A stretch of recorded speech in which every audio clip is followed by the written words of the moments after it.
Hi everyone, my name is Marissa Barnes. I'm a studio art major and I graduate May 2022. Grief is an intricate feeling that we experience when we lose something or someone important to us. It tangles one's life. It confuses you. The pain is so intensely confusing that it is beyond understanding. I never thought I would find myself here, but there I was on November 17th, 2020, after I lost my father to COVID. Disoriented by the weight of it all, I felt myself sinking further and further into this pit.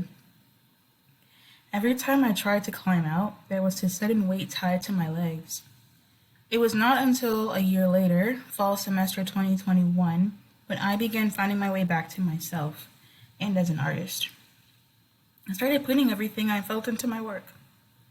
I thought about how cruel COVID was to me, my family, and my friends. Life felt dark and cold without my dad's warm and bright smile. Things moved so quickly that I never knew where to shift my focus. I was hyper-focused on my mother's broken heart more than my own. I thought, surely her pain is greater than mine. I lost my dad, but she lost her husband and best friend. Being back in art courses forced me to finally pay attention to the emotional needs I ignored for far too long. Thus, I drew a portrait of my father. It helped me to focus on my own mourning. I still felt confused about the whole experience, but I started to sort the grief from the other aspects of my life, at least a little. One thing that I started to do was to dump some of these feelings into drawings. COVID reshaped my outlook on life, where the ugly and the beautiful intermingle in my work. Life was and has been hard since then, but it does not mean that life has only been ugly, because life being hard doesn't mean it's not still beautiful. The problem of putting everything I felt into my work remained a challenge because no matter how beautiful life is, that ugly and rough part of life still exists and ironically shines as vibrantly as the colors I see in life. It was not until I began following this page on Instagram called The Grief Space that allowed me to think beyond what I perceived. These are from that page where it says that sometimes grief feels like this, and sometimes grief feels like this. It describes the size of grief through this simple yet powerful imagery.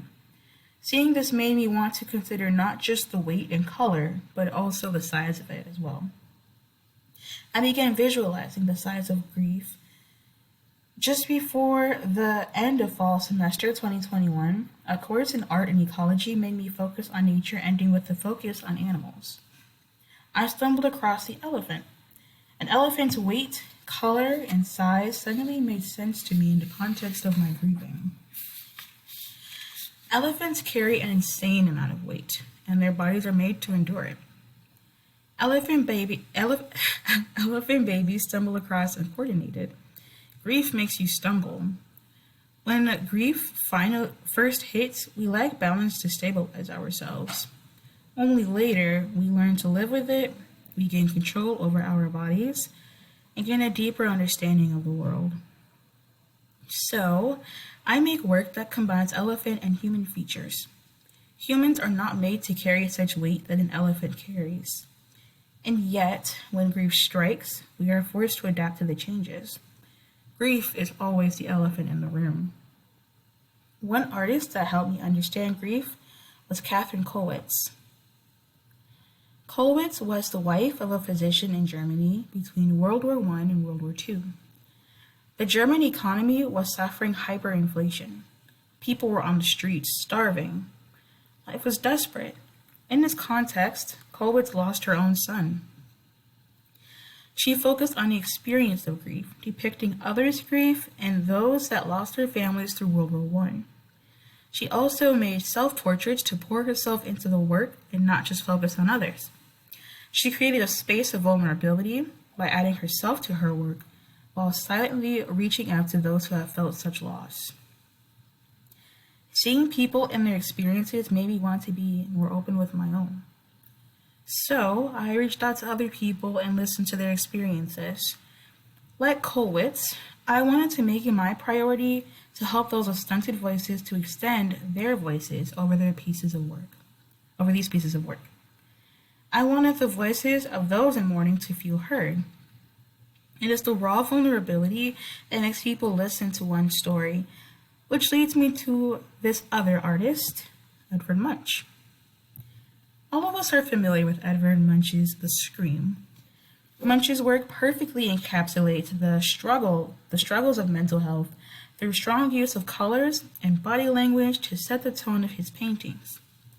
His childhood was overshadowed by illness, bereavement, and the dread of inheriting a mental condition that ran in the family. As a result, his work portrayed his fears. Quite a bit of his work expresses his feelings towards life itself through nude images, mostly women.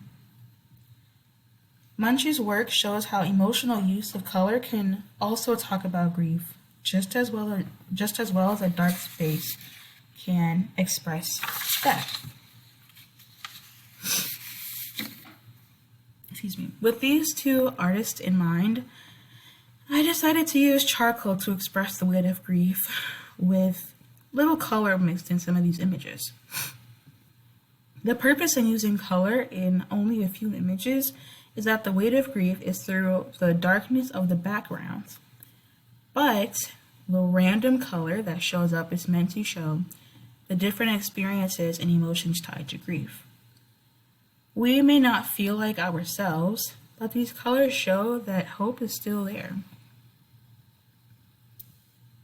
I believe that color is a metaphor that life still exists. We just have to find it. These pieces represent different walks of life coming together in this series to express this one theme, grief. After creating some of these pieces, I began thinking once more upon the voices I was depicting in my drawings and thought, wouldn't it be more effective for the viewer to hear the voices of those in mourning? When I'm struggling to vocalize how hard the day is because my dad is on my mind, I think, who would truly listen to me? Life goes on, and so must I. But the reality is that if I don't express this, I feel worse that day. I focused on how others feel that way, and so I inserted clips of people speaking about their experiences with grief in everyday life. I also opened this up to voices through music. Music speaks to how we feel. I need to hear it to get me through the day. These songs talk about what it's like to experience depression, grief, confusion, as well as the other side of grief, hope, finding peace and comfort in knowing that Christ deals with our suffering in a way that we don't always understand. Overall, this project has grown so much from its small beginning. It was just a way for me to cope with the loss of my dad. But as I dug into myself, I began thinking about these feelings existing in others. I hope that this project gives clarity to those that lost someone, whether it be a loss through death, by someone leaving your life, or losing yourself in the mess that COVID made. Thank you.